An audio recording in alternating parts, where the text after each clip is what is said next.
Nesta aula vamos definir uma das funções mais incríveis da matemática. É a função de Ackermann. A função de Ackermann é daquelas coisas incríveis que quando a gente aprende, olha para aquilo, a gente fala com a gente mesmo, puxa, quem fez isso está de parabéns. Olha, o tal do Ackermann está de parabéns. A função de Ackermann é uma função curiosa. E além disso, tem inúmeras aplicações teóricas em lógica. Ou seja, além de ser curiosa, ela é importante também do ponto de vista teórico. É claro que nesse primeiro instante não vamos nos preocupar com aplicações teóricas. Vamos simplesmente observar esse fato, o fato de que essa é uma função incrível, curiosa. E vamos definir a função de Ackermann de forma recursiva. E para fazê-lo, primeiro passo, vamos observar como é que definimos as funções recursivas na aritmética de Hobson. Ou seja, como é que estamos até agora definindo tais funções? Olha, definimos inicialmente a adição, depois a multiplicação, depois a exponenciação. E nessas definições dessas funções aparecem certas regularidades, certas coisas que são comuns a todas essas definições. Por exemplo, algo que está presente em todas essas definições recursivas. Sempre definimos uma função do maior que opera sobre números maiores em função dessa mesma função operando sobre números menores. É a adição de números maiores definida, por exemplo, em função da adição de números menores. É a multiplicação de números maiores definida, por exemplo, em função de números menores. E o mesmo com a exponenciação. Vale a pena observar tais fatos. Mas além dessa regularidade, existem outras que são importantes. Veja, regularidades interessantes. Lá na aritmética de Hobson, a definição da adição é feita assim. X mais o sucessor de y é igual ao sucessor de x mais y. Observe que do lado de cada igualdade temos a adição e do lado de lá a adição. Só que aqui é a adição de um número maior e esse número maior é substituído pelo número menor. O sucessor do y é substituído pelo y. Mas aí, do lado direito, usamos a função sucessor. Ou seja, do lado direito aqui, temos o sucessor e a adição. Esse é o nosso ponto de partida, esse é o nosso começo. E, nesses termos, estamos definindo a adição em termos da função sucessora. E, evidentemente, dela própria, mas operando sobre números menores. No caso da multiplicação, a multiplicação de x pelo sucessor do y é igual à multiplicação de x por y mais x. Novamente, do lado de cá temos a multiplicação e de cá também. Olha, mas aqui em cima, do lado de cá, tínhamos a função sucessora. Nesse caso, o que aparece é a adição. Em outras palavras, estamos definindo a multiplicação em termos dela própria e da adição. Ou seja, a multiplicação de números maiores em termos da multiplicação de números menores e uma adição. Então, a multiplicação é definida em termos da adição e dela própria, só que ela própria operando em números menores. Na definição da exponenciação, como fizemos no exemplo anterior, ela é definida assim: x elevado ao sucessor de y é, por definição, x elevado a y vezes x. Observe que a exponenciação é definida em termos dela própria. Só que a exponenciação por um número maior é substituída pela exponenciação por um número menor. SY é maior que Y. E além disso, adicionamos uma multiplicação. Portanto, a exponenciação é definida em termos dela própria e uma exponenciação. A exponenciação é definida em termos dela própria, operando sobre números menores, e de uma multiplicação extra. Então, olhe a regularidade. A adição que está aqui aparece aqui. A multiplicação que está aqui aparece aqui. A multiplicação que está aqui aparece aqui. A exponenciação que está aqui aparece aqui. Estamos caminhando de cima para baixo. A adição aparece aqui, a multiplicação aparece aqui, e sempre o que está aqui é repetido do lado de cá. A adição aqui, a multiplicação aqui e a exponenciação aqui. Vamos generalizar tal fato. E agora eu vou definir uma exponenciação que é um pouco diferente dessa. É a setinha dupla. Então, x setinha dupla sucessor do y, seguindo essa ideia, vai ser igual a x setinha dupla y. Ó, estou substituindo a exponenciação por essa nova exponenciação. É a exponenciação seta dupla. Troco o sucessor de y pelo y, como aqui, como aqui, como aqui. E além disso, repito a exponenciação seta dupla aqui, e aqui eu coloco a exponenciação anterior. Conclusão: essa exponenciação seta dupla é definida em termos dela própria, operando em números menores, e de uma exponenciação extra, que está definida aqui. Vou seguir essa ideia. Vou definir agora uma exponenciação duas setas. A exponenciação duas setas de x com o sucessor de y é definida como sendo isso aqui. Troco o sucessor de y por y, escrevo a setinha duas setas aqui e coloco essa dupla seta aqui com o x. Como tinha colocado a seta aqui com x, agora eu coloco a dupla seta aqui com x. Conclusão: duas setas está sendo definida em termos dela própria, operando sobre números menores, e de uma seta dupla que vem de cima.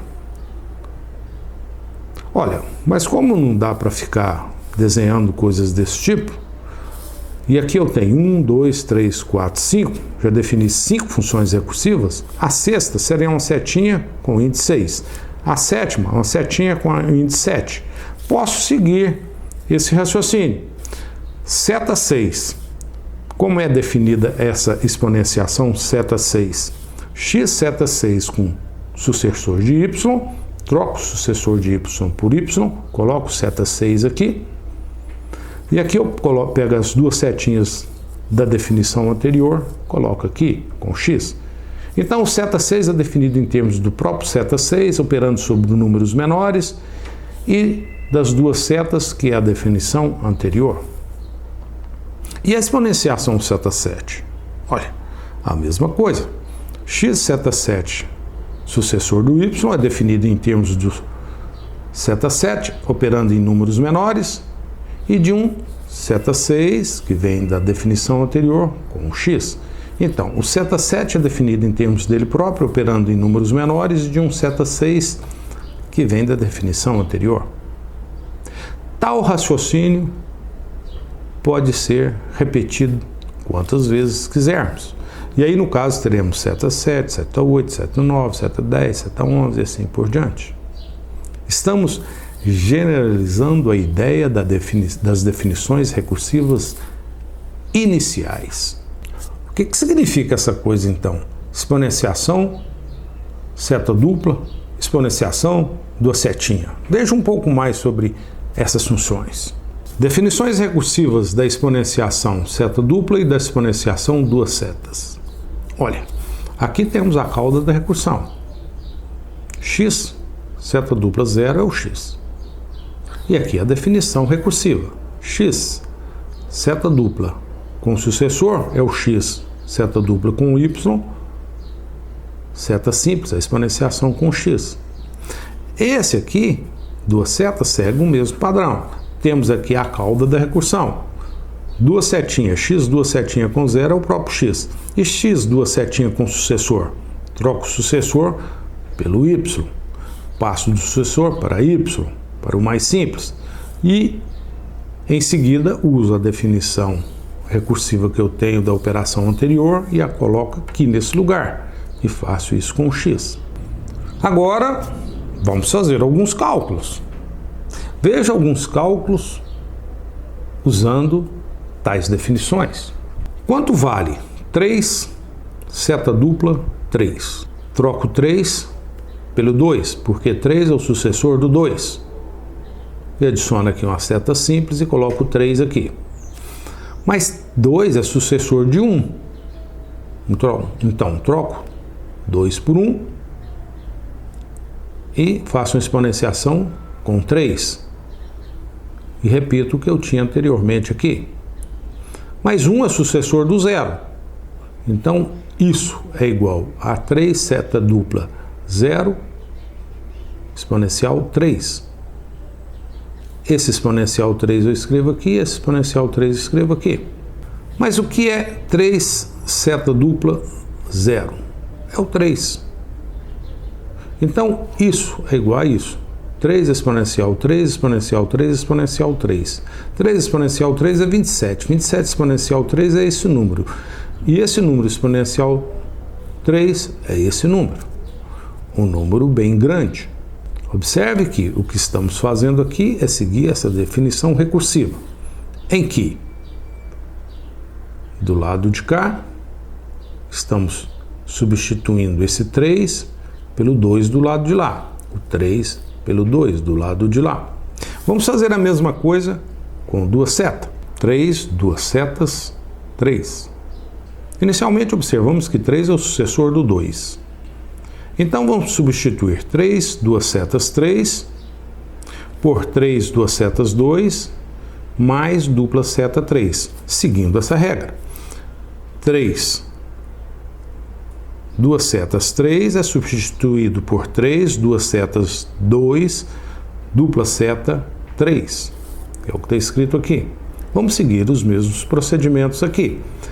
2 é o sucessor do 1. Então, substituo isso por 3, duas setas 1, dupla seta 3. 1 é o sucessor do 0. Então, substituo essa parte aqui por 3, duas setas 0, dupla seta 3. O 3, duas setas 0 é o próprio 3. Então, isso é 3, dupla seta 3, dupla seta 3, dupla seta 3. Mas pelo que vimos aqui anteriormente, o 3, dupla seta 3 é esse número. Então, vamos colocar esse número aqui. Resta agora fazer esses cálculos. É claro que não vamos fazer esse cálculo. Esse número resultante aqui é um número gigante, algo incrivelmente grande, porque é exponenciais, exponenciais, exponenciais e essa coisa cresce muito. Este número é muito grande. Agora, finalmente, estamos prontos para definir a função de Ackermann, que vai usar essas ideias dessas regularidades incríveis. A função de Ackermann, denotada por FAK, é a função ternária definida recursivamente como se segue. Para todo x, para todo y, a função de Ackermann aplicada a esses três objetos, se o objeto do meio for zero, ela é igual a x, independente de quem seja x e de quem seja z. Ou seja, para todo x, para todo z, f ak de x0z é o x. Ou seja, se tem zero aqui na segunda posição, o resultado é o que está na primeira. A segunda parte nos diz o seguinte, que para todo x, para todo y, para todo z, quem é f de ak xyz? Olha, isso é igual a x, seta z e o y. Ou seja, a função de Ackermann entre três objetos é uma exponenciação entre os dois primeiros. E o grau dessa exponenciação é dado por z. Ou seja, a função de Ackermann é uma exponencial seta z entre x e y, que são os dois primeiros argumentos. Então, por exemplo, o que é FAK sem 0, 100? Olha, se tem zero aqui, o resultado é simplesmente o que aparece aqui no começo. Então, 100, 0, 100 é 100. Esse cálculo é tranquilo. Mas o que é FAK 100, 100, 100? Olha, pela definição, isso é 100, seta 100, 100. Esse número é imenso, é imenso. É um número imenso expresso de forma concisa. Esse número é tão grande que é difícil de ser expresso na forma usual. Na nossa linguagem de números que usamos no nosso dia a dia. Conclusão: a linguagem da aritmética é muito expressiva. Eu consigo usar a linguagem da aritmética para expressar esse número que é muito grande, muito maior do que tudo aquilo que usualmente expressamos na aritmética usual, com números arábicos, algarismos arábicos. Imagina um outro número que certamente é o maior que você já viu. Esse. Para entender isso aqui, observe que temos aqui FAK em vermelho, 100, 100. O que está aqui no meio, que define o grau da exponenciação, é também um FAK. Que nesse caso, 100, 100, que é uma outra exponenciação. Mas só que o grau da exponenciação é esse FAK, que está em preto. 100, 100. E o grau desse FAK aqui, da exponenciação desse FAK aqui, é esse que está em verde, que é 100, 100, 100. Então, esse número, que é incrivelmente grande, é o grau da exponenciação dessa função em preto, que dá um resultado, um número muito grande, que é o grau da exponenciação dessa função azul, que por sua vez dá um número incrivelmente grande, que é o grau da exponenciação da função em vermelho. Esse, certamente, é o maior número que você já viu expresso numa folha. E expresso de uma maneira muito concisa. Conclusão: a linguagem da aritmética é mesmo muito expressiva. Ela consegue expressar coisas incríveis como essa. Por isso, a função de Ackermann é incrível.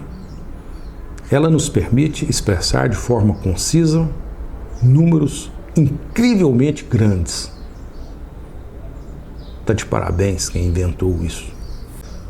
Vale a pena lembrar, essa incrível função de Ackermann tem importância não só apenas pela sua curiosidade. Como ainda veremos neste curso, ela também é teoricamente importante.